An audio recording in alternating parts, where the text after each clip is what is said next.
Praise the lord అండి. ఉదయకాల సమయంలో దేవుని మాటల కొరకు ఎదురు చూస్తున్నారు కదా. నిశ్చయముగా ప్రతిరోజు ఇలా దేవుని మాటలు ధ్యానించడం, చక్కగా బైబిల్ చదవడం, ప్రార్థన చేయడం మన జీవితంలో చాలా అవసరమై ఉందండి.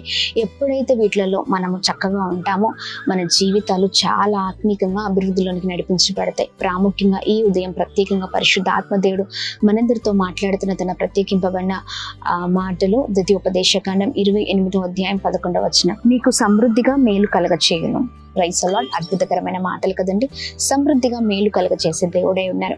ఏ విషయంలో దిగులు పడుతున్నారు, బాధపడుతున్నారు, చాలా పోరాటం, ప్రతి పోరాటంలో ప్రతి విషయంలో ఇదిగోండి ప్రాముఖ్యంగా మీకున్నవన్నిట్లో కూడా దేవుడు సమృద్ధికరమైన మేలను అనుగ్రహించబోతూ ఉన్నారు. భూ విషయంలో, పంట విషయంలో, పిల్లల విషయంలో, కుటుంబ విషయంలో, అన్నిట్లో వెళ్తున్న మార్గాల్లో చేస్తున్న ప్రయత్నాలన్నింటిలో కూడా సమృద్ధికరమైన మేళ్ల చేత ప్రభు నింపి అద్భుతంగా నడిపించబోతున్నారు. ఈ వాగ్దానాన్ని పట్టుకొని ప్రార్థన పూర్వకంగా ముందుకు సాగుతూ ప్రభు నామాన్ని మహిమ పరుద్దాం.